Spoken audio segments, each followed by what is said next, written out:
दुनिया का सबसे रहस्यमय प्लेन हादसा 72 दिन बाद जिंदा मिले लोग। आज हम आपको एक ऐसे प्लेन क्रैश की घटना के बारे में बताने जा रहे हैं जिसमें सवार यात्रियों को करीब 72 दिनों बाद रिसीव किया गया था। इतना ही नहीं, जिंदा बचे लोगों ने अपने भूख मिटाने के लिए प्लेन क्रैश में मारे गए कुछ यात्रियों का मांस भी खा लिया था, जिस पर बाद में हॉलीवुड फिल्म भी बनी थी। इतिहास में ये दुर्घटना 1972 एंडीज फ्लाइट डिजास्टर या मिरेकल ऑफ एंडीज के नाम से भी जानी जाती है। ये दुर्घटना उस फ्लाइट में सवार उरुग्वे के ओल्ड क्रिश्चियन क्लब की रग्बी टीम के उन दो खिलाड़ियों के हौसले के लिए भी जानी जाती है जिन्होंने अंत तक हार नहीं मानी और कई लोगों की जिंदगी बचा ली। ये दर्दनाक हादसा 13 अक्टूबर 1972 को हुआ था। इसमें उरुग्वे के ओल्ड क्रिश्चियन क्लब की रग्बी टीम भी इस घटना की शिकार हुई थी।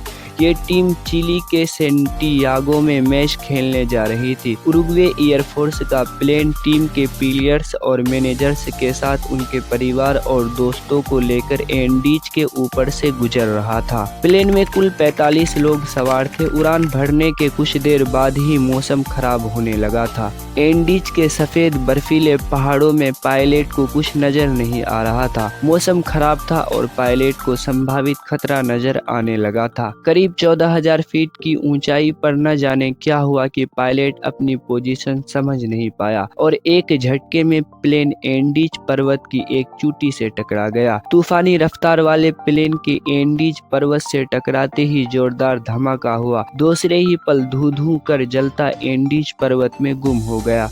इस भयानक हादसे में 18 लोगों की मौत हो गई। बाकी 27 लोग जैसे तैसे बच तो गए, लेकिन बर्फ के बीच जिंदगी उनके लिए मौत से बदतर साबित हो रही थी। हादसे की जानकारी मिलते ही उरुग्वे की सरकार ने दया दिखाई और बचाव अभियान शुरू किया, लेकिन प्लेन का रंग सफेद होने के कारण बर्फ से ढके सफेद एंडीज पर उसे ढूंढना घास के ढेर में सुई ढूंढने के बराबर था। लगातार 10 दिनों तक असफलता हाथ लगने पर 11वें दिन बचाव अभियान बंद कर दिया गया। सबका मानना था कि एंडीज के विषम मौसम में बिना खाना और पानी के किसी का भी इतना दिनों तक जिंदा रहना नामुमकिन है। उधर दूसरी तरफ बचे हुए 27 लोगों में से कुछ घायलों की जान चली गई। बाकी बचे लोगों ने अपने पास उपलब्ध भोजन के छोटे छोटे हिस्सों में बांट दिया ताकि वो ज्यादा दिन तक चल सके। पानी की कमी को दूर करने के लिए उन्होंने प्लेन में से एक ऐसे मेटल के टुकड़े को निकाला जो धूप में बहुत जल्दी गर्म हो सके। फिर उस पर बर्फ रखकर उसे पिघलाकर पानी इकट्ठा करने लगे। इससे उनकी पानी की समस्या तो हल हो गई, पर कुछ ही दिनों में भोजन समाप्त हो गया।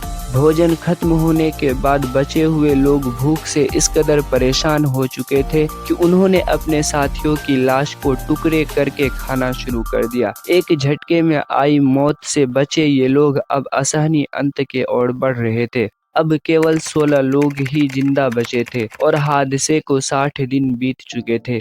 मदद की कोई उम्मीद दिखाई नहीं दी। तो दो फुटबॉल प्लेयर्स नेंडो और रोबोट ने सोचा यहाँ पड़े पड़े मरने से अच्छा है कि मदद की तलाश में निकला जाए। 60 दिनों के अंदर दोनों का शरीर कमजोर हो चुका था। बर्फ पर सफर करने के लिए उनके पास पर्याप्त साधन नहीं थे, लेकिन दोनों खिलाड़ी थे और दोनों के अंदर अंत तक हार नहीं मानने का जज्बा था। दोनों जैसे तैसे आबादी वाले क्षेत्र तक पहुंच गए, जहां दोनों ने रेस्क्यू टीम को अपने साथियों की लोकेशन बताई। हादसे के 72 दिनों बाद 16 लोगों का बचना भी किसी चमत्कार से कम नहीं माना जा रहा था। पेरोडा ने इस पूरे हादसे और अपने संघर्ष को एक किताब की शक्ल भी दी है। इस भयावह घटना पर पियर्स पाल रीड ने 1974 में एक किताब अलाइव लिखी थी। इसी विषय पर 1993 में निर्देशक फ्रैंक मार्शल ने फिल्म भी बनाई थी। मैं आशा करता हूँ कि आपको ये वीडियो अच्छी लगी होगी। अगर आपको ये वीडियो अच्छी लगी हो तो वीडियो को लाइक एंड चैनल को सब्सक्राइब करें। मिलते हैं फिर अगली वीडियो में।